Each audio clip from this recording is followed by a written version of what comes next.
राज्य में रहने वाले पंडित राम शास्त्री के परिवार में बड़ा बेटा हरि शास्त्री और उसकी पत्नी लक्ष्मी व छोटा बेटा ओम शास्त्री और उसकी पत्नी पार्वती रहते थे।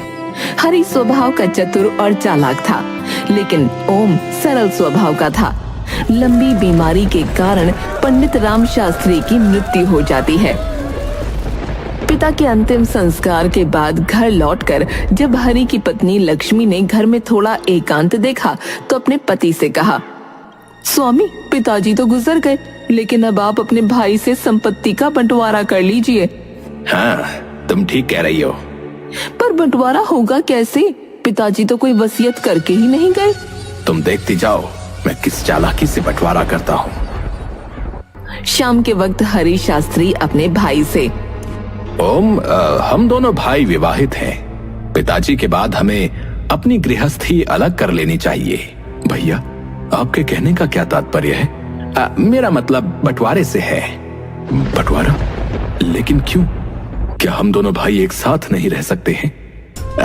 ऐसी बात नहीं है, पर मैं चाहता हूं कि तुम एक जिम्मेदारी अपने ऊपर लो और सफलतापूर्वक उसका निर्वाह करो।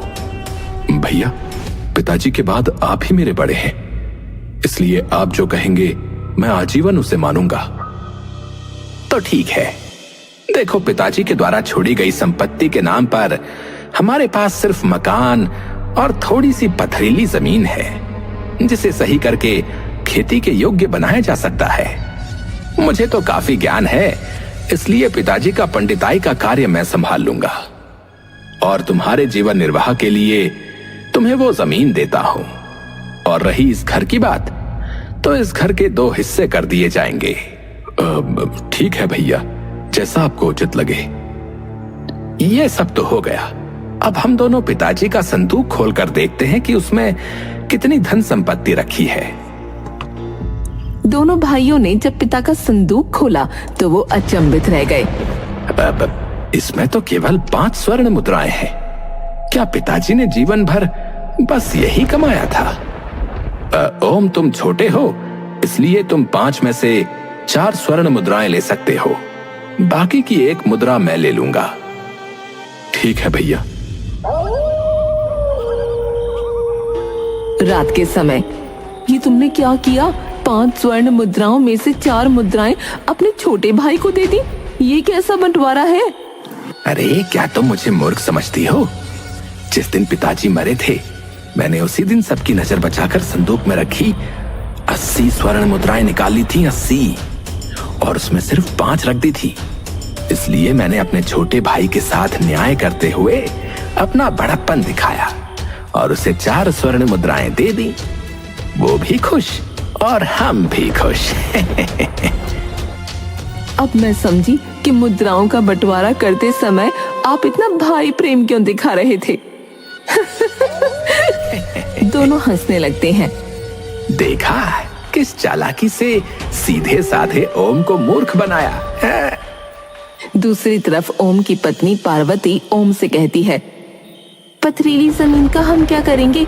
उस पर तो कुछ उगाया भी नहीं जा सकता। मनुष्य में यदि हिम्मत हो तो वो कुछ भी कर सकता है। अगले दिन से ही हरि ने पिता की पंडिताई का कार्य संभाल लिया। दूसरी तरफ ओम और पार्वती सवेरे घर से निकलकर दिन भर अपने हिस्से की पथरीली जमीन को ठीक करने में जुटे रहे।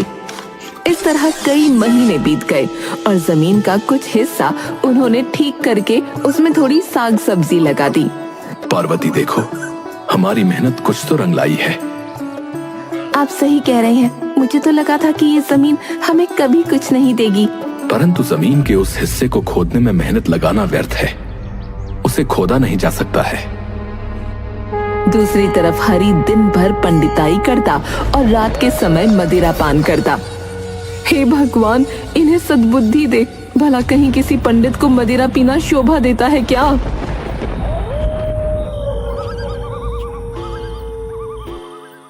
समझ नहीं आ रहा है कि आखिर करूं तो क्या करूं। इतनी मेहनत करने के पश्चात भी गरीबी है कि पीछा ही नहीं छोड़ रही। और बंटवारे में मिली स्वर्ण मुद्राएं तो हमने कब की बेच दी। अब तो कुछ भी नहीं है। वो ईश्वर से प्रार्थना करता है, हे भगवान, अब आपका ही आसरा है, आपका ही सहारा है। संकट की घड़ी में अब आप ही मेरी मदद कर सकते हैं। ऐसे ही दिन बीत रहे थे और एक रात ओम सो रहा था। उसने स्वप्न में एक व्यक्ति को देखा। ओम, अपनी पथरीली जमीन के दूसरे हिस्से को तुम क्यों नहीं खोदते? उस हिस्से को मैं कैसे खोद सकता हूँ? वहां तो बड़े बड़े पत्थर गड़े हुए हैं। उन्हें खोदने के प्रयास में मेरी कई कुदाल टूट गई। कुदाल की चिंता ना करो, बस हिम्मत रखो और उस भाग को खोदते ही तुम्हारे बुरे दिन समाप्त हो जाएंगे।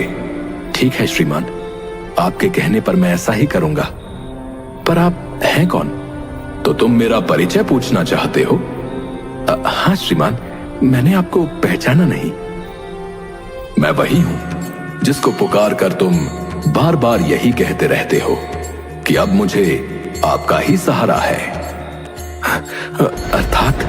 अर्थात आप प्रभु हैं। तुम स्वयं समझ सकते हो कि मैं क्या हूं। तभी ओम का स्वप्न टूट जाता है और वो उठकर बैठ जाता है। क्या मैं कोई स्वप्न देख रहा था या वास्तव में भगवान ने मुझे दर्शन दिए?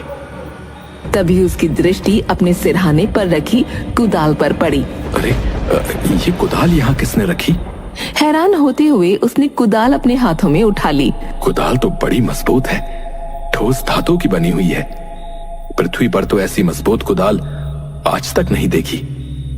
परंतु इसे यहाँ कौन रख गया? तभी उसके मन में एक विचार आया।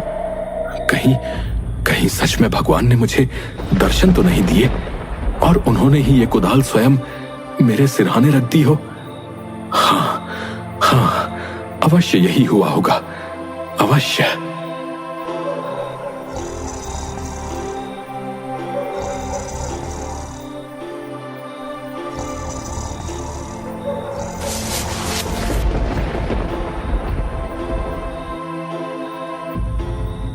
क्या बात है? पार्वती, हमारे भाग्य खुलने वाले हैं। तू सो रही है? देख, ये कुदाल स्वयं भगवान ने हमारे सिरहाने रखी है। ये क्या कह रहे हैं आप? ओम ने सारी बातें पार्वती को बताई। स्वामी, आप कल से ही उस बंजर हिस्से को खोदना आरंभ कर दीजिए। हाँ। अगले दिन सुबह होते ही ओम ने ईश्वर द्वारा दी गई कुदाल उठाई और पथरीले हिस्से को खोदने के लिए चल पड़ा। पूरी मेहनत के साथ पत्थरों को खोदने में जुट गया। लोग उसे बड़े पत्थरों को इस तरह तोड़ता देखकर उस पर हंसते। अरे ओम, अरे क्या मूर्खता कर रहे हो भाई? इन पत्थरों को आज तक कोई नहीं खोद पाया, कोई नहीं। तुम व्यर्थ इससे टकरा रहे हो भाई। लगता है इन पत्थरों के नीचे कोई खजाना गड़ा है, जिसे ओम पाना चाहता है। अरे मुझे तो लगता है ये पत्थरों में मरेगा। लोगों की बातें सुनकर ओम हताश हो जाता है। समझ नहीं आता कि खुदाई करूं या ना करूं। आप लोगों के कहने पर ना जाएं, वही करें जो आपकी अंतरात्मा कहती है। ये सुनकर ओम वापस अपने कार्य पर लग गया। अंततः उसकी मेहनत रंग लाई। कठिन प्रयास के बाद उसे पथरीली जमीन के नीचे दो बड़े बड़े पत्थर दिखाई दिए। उसने बड़ी मेहनत से पहले पत्थर को हटाया और फिर दूसरे पत्थर को। जैसे ही उसने हटाया, वहां पर बहुत सारे सांप निकल आए और गड्ढे में पानी ही पानी हो गया। बाहर खड़े कुछ लोगों ने भी ये दृश्य देखा। अरे, अभी तो ये गड्ढा बिल्कुल सूखा था, अब यहाँ पानी ही पानी है। तभी वो पानी अपने आप कम होने लगा और पानी के नीचे से कृष्ण भगवान की मूर्ति ऊपर की तरफ आ गई। अरे, भगवान कृष्ण की मूर्ति यहाँ कैसे आई? अरे ये कैसा चमत्कार है? ये सब क्या हो रहा है? ओम जैसे ही मूर्ति को उठाता है, मूर्ति से आवाज आती है, ओम, मुझे इस स्थान से न हटाओ, मुझे यहीं पर विराजमान कर दो। सबके सहयोग से मेरे लिए यहाँ पर एक मंदिर का निर्माण करो। आकाशवाणी सुनते ही सभी लोग अपने ही स्थान पर हाथ जोड़कर रुक जाते हैं। ठीक है भगवान, आपका आदेश मेरे सर माथे पर, मैं इसे अवश्य पूर्ण करूंगा, अवश्य पूर्ण करूंगा। ये खबर आग की तरह चारों ओर खबर आग की तरह चारों ओर फैल गई। अरे तुमने सुना, ओम की पथरीली जमीन से खुदाई में भगवान कृष्ण की एक मूर्ति मिली है भाई। अरे वो कोई मामूली मूर्ति नहीं है भाई। आकाशवाणी द्वारा भगवान ने स्वयं कहा है कि उनके लिए उस स्थान पर एक मंदिर बनाया जाए। हाँ, ये तो बड़ा पुण्य का कार्य है भाई। हम सबको ओम को पूरा सहयोग देना होगा भाई। चलो चलो, इस काम में देरी नहीं करनी चाहिए।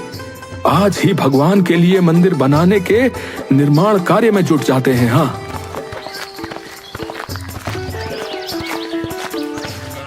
कुछ लोग ओम के पास पहुंचकर बाकी के पत्थरों की खुदाई का कार्य करने में जुट गए।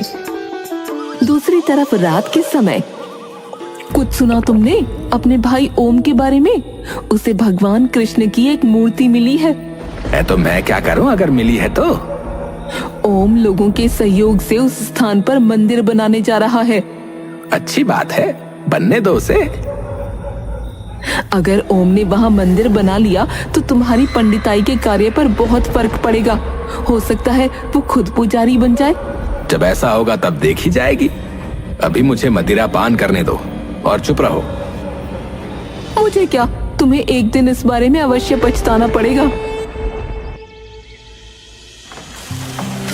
दूसरी तरफ मंदिर का निर्माण कार्य जोरों शोरों से चल रहा था।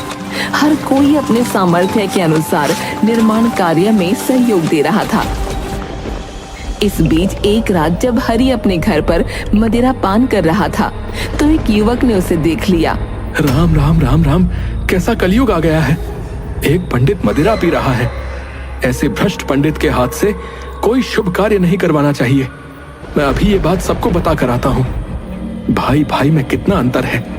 एक भगवान के लिए मंदिर के निर्माण कार्य में जी जान लगाकर लगा है और दूसरा मदिरा पीकर गिरे जा रहा है। अगले दिन जब हरि शास्त्री पंडिताई के कार्य के लिए स्थान पर बैठा तो कोई भी व्यक्ति उसके पास नहीं आ रहा था। क्या बात है, आज कोई भी मुझसे पंडिताई का कार्य करवाने के लिए मेरे पास नहीं आया। आज से पहले तो लोगों की भीड़ लगी रहती थी। शाम को वो परेशान सा घर पहुंचा। आज कितनी कमाई करी आपने? खाक कमाई? आज तो एक आदमी भी मेरे पास नहीं आया, फिर कमाई कहां से करता? अब कोई शुभ कार्य करवाने आपके पास आएगा भी नहीं। क्या बकवास कर रही हो? मैं बकवास नहीं कर रही, ठीक कह रही हूँ। कल रात किसी नगरवासी ने तुम्हें मदिरा पान करते हुए देख लिया है और उसके फल स्वरूप आज तुम्हारे पास एक व्यक्ति भी नहीं आया। ये तो बहुत बुरा हुआ। अब क्या होगा? होगा क्या, अब आपकी कमाई तो बंद ही समझो। जो धन है उससे ही गुजारा करना पड़ेगा। परंतु कभी ना कभी तो ये धन समाप्त हो जाएगा, तब हम क्या करेंगे? इस विषय में पहले ही आपको सोचना था। दूसरी तरफ मंदिर का निर्माण कार्य पूरा हो जाता है। नगरवासी बड़े ही प्रसन्न होते हैं। बेटा ओम, आज से हम तुम्हें मंदिर का पुजारी नियुक्त करते हैं भाई। कुछ स्वर्ण मुद्राएं दे दो ताकि मैं मदिरा खरीद कर ला सकूं। मदिरा के लिए तो मैं तुम्हें स्वर्ण मुद्राएं क्या, एक फूटी कौड़ी भी ना दूंगी। क्या कहा? मेरी बिल्ली मुझी को म्याऊं? ठहर जा, अभी मचा चखाता हूँ। अगले ही पल हरि लक्ष्मी को एक थप्पड़ लगा देता है। तुमने मुझे थप्पड़ मारा? मुझे क्या करना है तुम्हारे धन का? जैसे चाहो वैसे खर्चो, कुएं में डालो या मदिरा में। लक्ष्मी ने संदूक की चाबी हरि के आगे फेंक दी। है, मेरा कमाया हुआ धन मुझे ही नहीं देने की बात कर रही थी। है।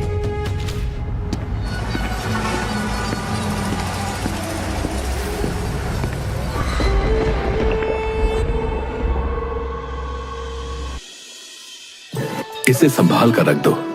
ये मंदिर में आने वाला आज का चढ़ावा है। स्वामी, अब हमारे दुख के दिन बीत गए हैं और सुख के दिन आ गए हैं। वरना हरि भैया और लक्ष्मी बहन ने तो हमारे साथ गलत करने में कोई कसर ना छोड़ी थी। सब भगवान की कृपा का फल है।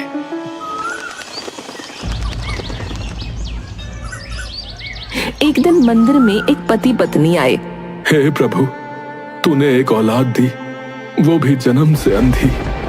भगवान बहुत आस लेकर आए हैं इसकी आंखों में ज्योति भर दो। दोनों पति पत्नी भगवान के चरणों में सर झुकाकर रोने लगे। भगवान, हम पर कृपा करो प्रभु, और हमारी पुकार सुन लो। भगवान, हम पर कृपा करो और हमारी पुकार सुन लो। तभी मूर्ति से एक दिव्य ज्योति निकलती है और उस बालक की आंखों पर जाती है। अगले ही पल मुझे सब कुछ दिख रहा है, मुझे सब कुछ दिख रहा है। अद्भुत अद्भुत चमत्कार है ये तो।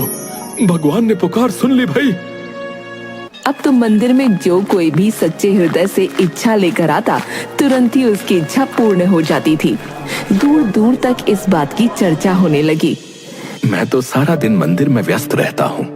क्या तुम्हें बड़े भैया के बारे में कुछ हालचाल मालूम है? वो कैसे हैं? वो आजकल बड़ी मुसीबत में है। उनकी पंडिताई का कार्य बिल्कुल ठप हो गया है। ये तो अच्छा नहीं हुआ। सुना है घर में रखी जमा पूंजी से वो आजकल अपना खर्च निकाल रहे हैं। इस संकट की घड़ी में हमें भैया की सहायता करनी चाहिए। आप ठीक कह रहे हैं स्वामी। आज भैया के यहाँ चल उनसे मिलकर आते हैं। दोनों घर से निकल पड़ते हैं। दूसरी तरफ लोग हरि को उठाकर उसके घर ले जा रहे होते हैं। तभी ओम और पार्वती वहाँ पहुँचते हैं। अरे क्या हुआ इन्हें? अरे होगा क्या भाई, मदिरा के नशे में चूर होकर सड़क पर पड़ा हुआ था और एक टांगे वाले ने इसे टक्कर मार दी। इसकी मृत्यु हो चुकी है, जीवित नहीं है अब ये व्यक्ति। ओम दुखी मन से अपने भाई केशव को घर ले जाता है। स्वामी, ये आपको क्या हो गया? दीदी रोइए नहीं, कुदरत को शायद ऐसा ही मंजूर था। भाभी हिम्मत से काम लीजिए। भैया चले गए हैं तो क्या, हम तो तुम्हारे साथ हैं। अंतिम संस्कार के पश्चात ओम लक्ष्मी से, भाभी आज से आप हमारे साथ हमारे घर पर रहेंगी। मैंने और तुम्हारे भाई ने तुम्हारे साथ घोर अन्याय किया था, मुझे क्षमा कर दो। भाभी, बीती बातों को भूल जाओ, भलाई इसी में है। ओम और पार्वती आदर सहित लक्ष्मी को अपने घर ले आते हैं।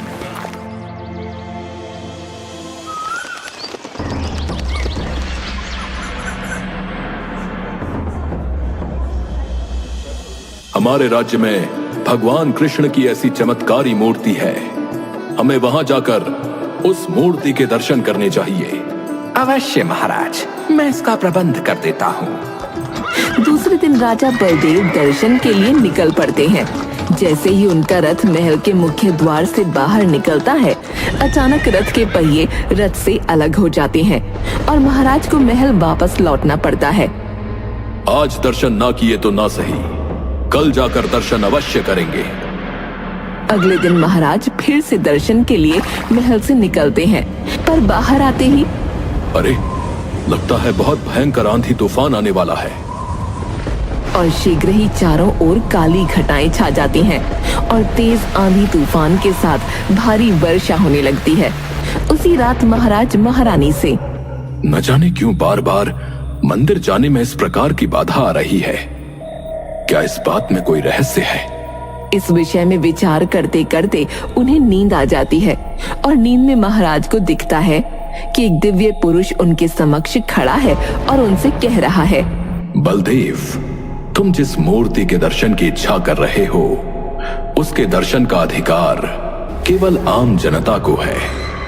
तुम चाहकर भी उसके दर्शन नहीं कर पाओगे और जितना जल्द हो सके इस विचार को त्याग दो, अन्यथा संकट में पड़ जाओगे।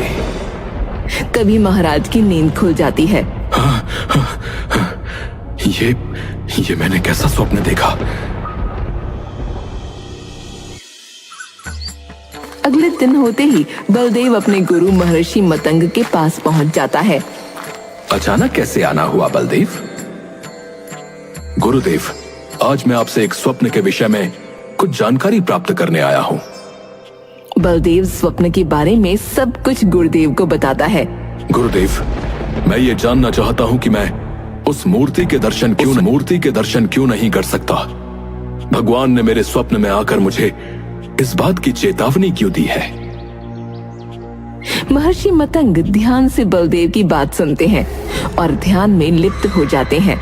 कुछ देर बाद जब उनका ध्यान खत्म होता है, बलदेव, जो मूर्ति खुदाई में मिली है उसे 500 वर्ष पूर्व तुमने स्वयं अपने हाथों से उस स्थान पर फेंका था। ये आप क्या कह रहे हैं गुरुदेव? हाँ बलदेव, सच्चाई यही है। आज से 500 वर्ष पूर्व मुंगेर राज्य के स्थान पर रत्नागिरी नाम का राज्य था। रत्नागिरी राज्य पर राजा चतुर्भुज का राज्य था। वो पक्का नास्तिक था। दुर्भाग्यवश जिस राजकुमारी रूपाली के साथ उसका विवाह हुआ वो मीरा की भांति कृष्ण की दीवानी थी। विदाई के समय वो अपने साथ भगवान कृष्ण की प्रतिमा हाथ में लेकर आ रही थी।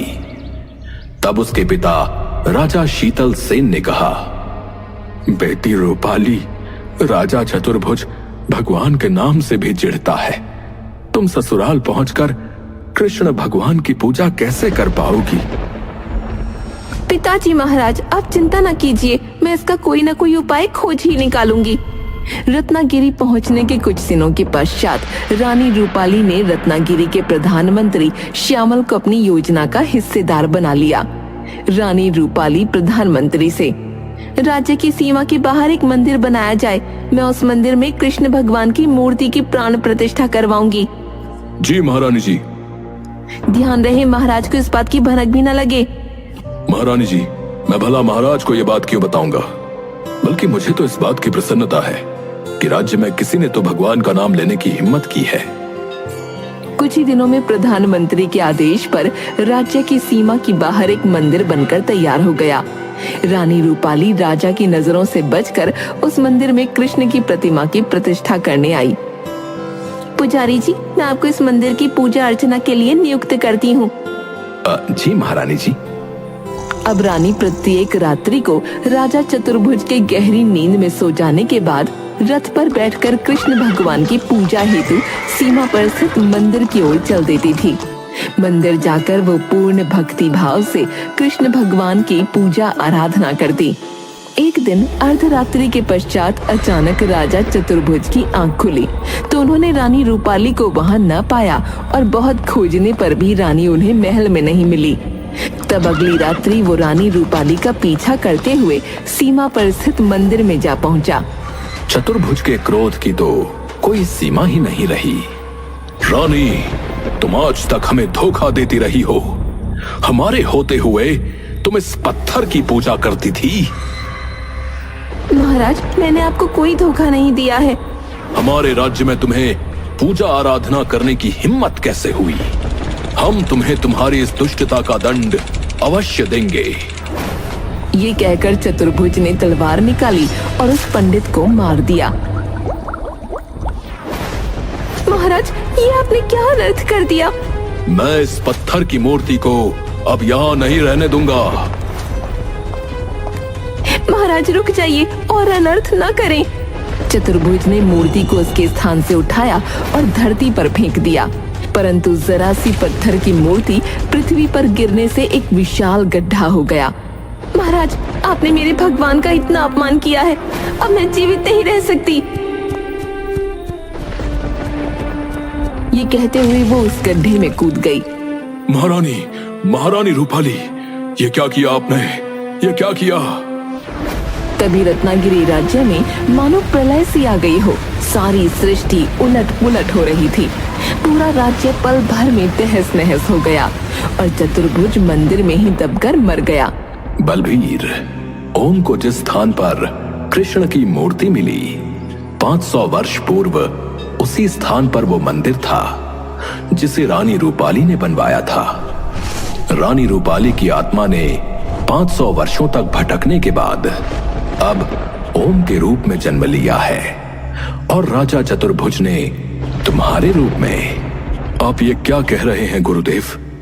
बलदेव, 500 वर्ष पूर्व तुमने उस मूर्ति का घोर अपमान किया था, इसलिए भगवान नहीं चाहते कि इस जन्म में तुम उस मूर्ति को देख सको। गुरुदेव, राजा चतुर्भुज के रूप में मैंने जो अन्याय किया था, क्या उसका कोई प्रायश्चित नहीं है?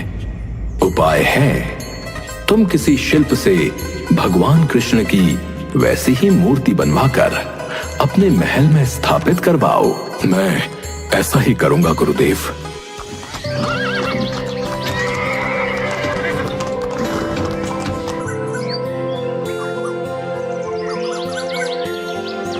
बलदेव के कहने पर कुशल शिल्पियों ने महल के मंदिर में वैसी ही मूर्ति का निर्माण आरंभ कर दिया जैसी मूर्ति उस मंदिर में थी। जब मूर्ति बनकर तैयार हुई, महाराज, वैसी ही मूर्ति है जैसी मूर्ति ओम के मंदिर में है। अच्छा, अति सुंदर। बलदेव प्रतिदिन श्रद्धा पूर्वक उस मूर्ति की आराधना करने लगा। 2 वर्षों तक उसका ये कार्य जारी रहा। 2 वर्ष पश्चात एक दिन जब वो पूजा कर रहा था, तभी उसे मूर्ति से आवाज आई, बलदेव, मैं तुम्हारी आराधना से प्रसन्न हूँ। अब तुम जाकर ओम के मंदिर में असली मूर्ति की पूजा कर सकते हो। बलदेव ने प्रसन्न चित्त होकर मंदिर जाने की तैयारी की।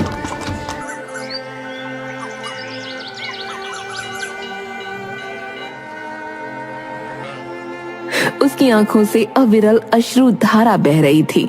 भगवान, भगवान, आज आपने मुझ अधर्मी को क्षमा कर दिया। मुझे क्षमा कर दिया प्रभु।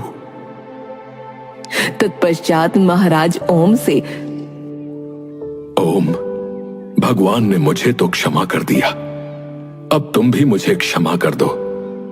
मैं तुम्हारा भी अपराधी हूं। महाराज, ये आप क्या कह रहे हैं? ओम, मैं ठीक कह रहा हूं। आज मैं तुम्हें राज पंडित घोषित कर अपने अपराध का प्रायश्चित कर रहा हूं।